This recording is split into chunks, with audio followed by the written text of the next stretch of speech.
Hello YouTube and welcome back. So, got a bit of information on this for you. Purchased this through eBay from a company called French Discount. I'll put a little picture of their eBay page. I sent them an email saying, although they sold this as a quality item, it was a really poor fit. Obviously this end here was really poor. And I got the snottiest email back. Now, I wasn't after a refund. I was just giving them the information so that they didn't sell any more. They asked me for the chassis number, check it fits, etc, etc. They're all the same. But anyway, I did that. I sent them pictures of the sizes, pictures of the play, and they sent me the nastiest email back saying it clearly fits going off the pictures, which, yeah, it does fit. I'm not saying it doesn't fit. What I'm saying is it is a poor fit. It is made incorrectly. So the play that they've got there, once you get to the actual geared lever part, that little bit of play is going to become that big, obviously. So, but anyway, they weren't interested. They had a massive rant. Said send it back. But to be honest, I've had it a few weeks. I wasn't really overly fussed about sending it back. I was just trying to give them a bit of the heads up. But anyway, you can't help some people out. But we have got an update for this, which I will tell you about shortly. In the meantime, I've been getting on with all the suspension stuff, and to be honest, that's quite boring. Boring.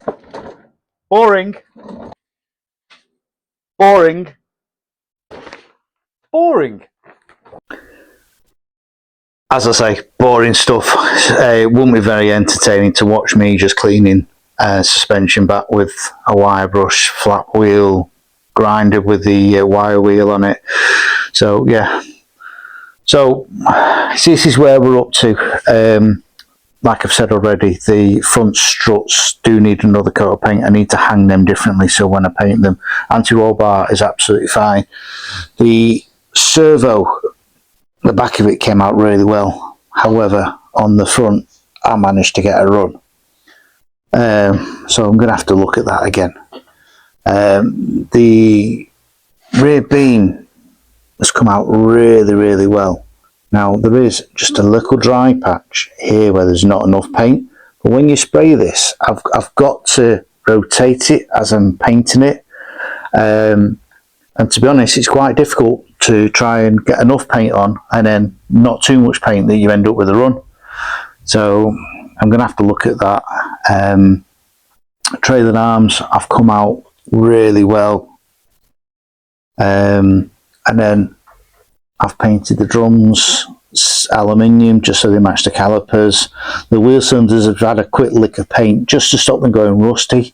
Nothing worse than looking at a rusty wheel cylinder from the back. You know, as you see it through the back of the brake shoe back plate. Couple of gear linkage bits I've cleaned up, and I'm on cleaning up at the minute the pedal box. So the back plates have come on really well. Now, these are a Series 2 back plate, and slightly different from the Series 1, which is, let me just show you the Series 1 and you'll understand. So this is Series 1, which, to be honest, were in not a really good state. As you can see there, it has, where the handbrake cable comes through, it has a steel tube. Now, whether they're pinged over or whether that's held in with a circlip, I really don't know, but it will not let go. So I'm going to have to look at that, and I've come up with a solution for that. So my friend Nathan, who has got his own eBay shop, who makes gear knobs.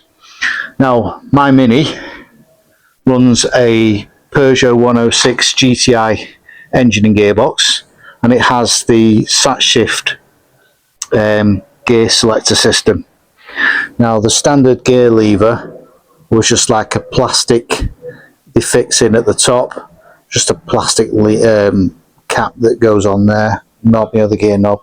So Nathan has machined me this to my spec, so machined a hole in it so that it can have the fixing at the top as normal. It slides right down the shaft, and then I've obviously got the sticker, the gel sticker that goes over the top with the selector pattern. But that's what Nathan does. It's not sponsored by Nathan or anything. He just makes really nice stuff. So I'll put a link to Nathan's eBay shop in there. He's good stuff and reasonably priced. So Nathan is a whiz on the old lathe and the CNC machine. So he's going to sort that out for me, and he's also sorting this thing out for me. So this is the new bush that's been pressed into the selector rod. You see, it's a brand new bush. There's the old seized. This is the one off the Rallye. So as you can see there, if I get you in nice and tight, you can see that that is a really good fit. It's that good that it actually lifts off the floor.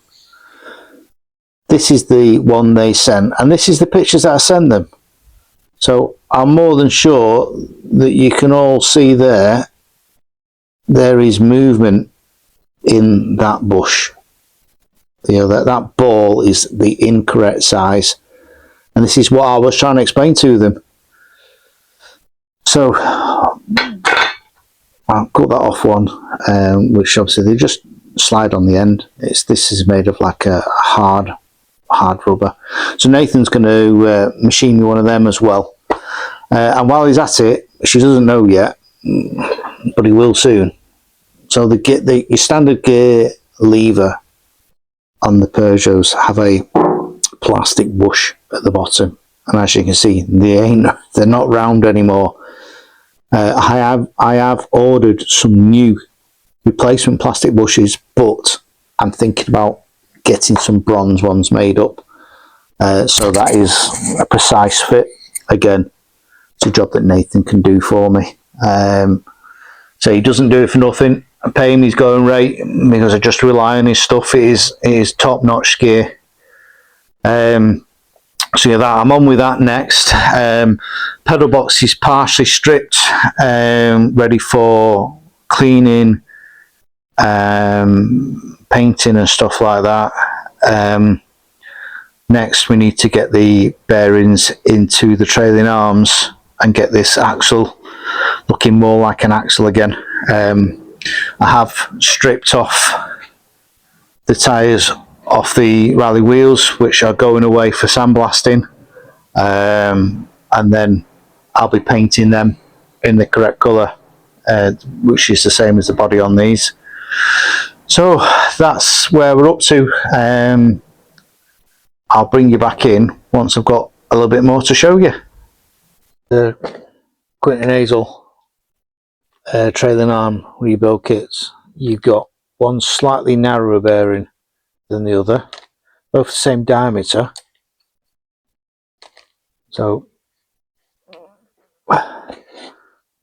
the bigger one goes into there, and the small one goes into the other end. This tube slides in between the two, just slides in there, and then obviously then that seal on that end, and then that seal presses in to that end. Now then, at the minute I'm unsure, because you have to watch these bearing faces because they are so delicate. You can't hit them in, so I think I'm going to have to draw them in maybe with a bit of screwed rod. I have got a press, but try and hold this all in the right place to get it in there may not work. So I'm going to look at using a bit of screw rod, I think. but we'll come back to that in a second. Right, let's see if this works. So, length of screw rod, got an old wheel bearing. One of my dies off my bead roller, washer, and obviously, hopefully, it's going to draw the plastic tubing without breaking it.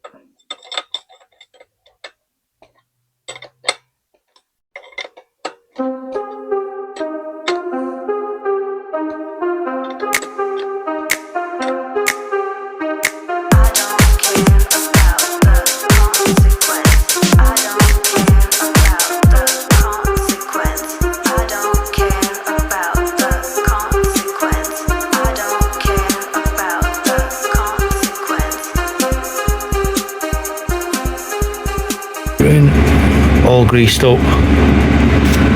That seal obviously knocks on, and the seal on the other side just had to take a tiny bit off the outer edge because there was no way that was going to push in. But it's in now. It's all sealed up, as you can see through there. The bearings push against that plastic sleeve. What I did is one of the old races, I just got a washer, welded it to it, and then obviously could use that to press the bearing in the rest of the way so I could get the seals in. Back plates on. Bolts have been cleaned up. I've used some it's just thread sealer, basically anti-vibration, so that they don't come undone. Just over there, and then so your next will be wheel cylinder. I just need to get some new bolts for these. They always snap when you try and take them out.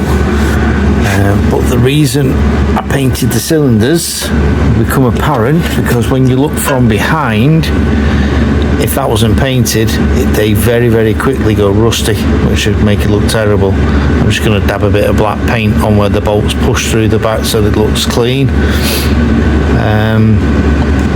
So yeah, that's that one done.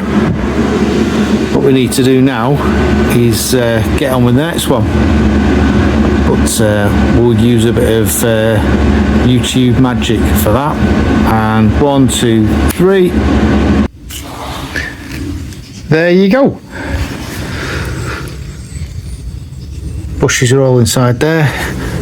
That was a pain to get back on this one. But yeah, it's on. I don't want to put the bolts in there just yet because I need to take that back plate to Nathan. But what has turned up is the rod that we're going to make a new one of them for.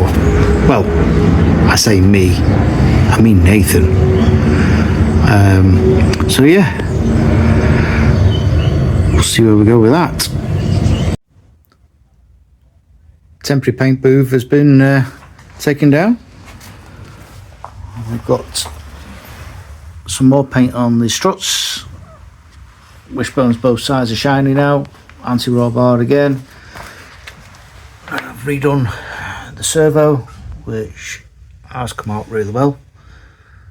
And now we're on with putting the axle back together.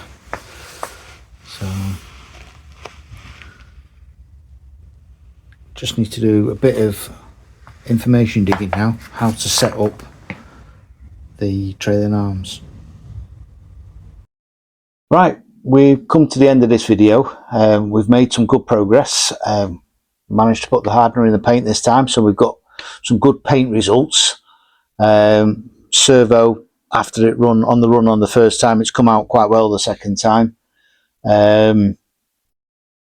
Obviously got to look into the suspension and how to set this up to get the correct ride height, and then obviously I need to drop the stuff off round to have the machining work done. So hopefully when we come back on the next video, that machining work will be done, and we can look at sorting out the gear linkage. So that's all ready. Obviously the suspension hopefully will be set up by then, and yeah, we're making progress. Bodywork will be the next major one, but my friend has said if I need some assistance with that, he's willing to come round and give me an hand, so that's really nice of him, so I appreciate that. Thank you, Connor. So yeah, all it leaves me to do is say thank you for watching. If you could press a thumbs up, I really would appreciate it. It does help my videos get shared via YouTube and their algorithms. I don't know how that works. I've got no idea. I'm not computer savvy at all. So anyway, look after yourselves. Again, thanks for watching, appreciate it, and I'll update you all very soon.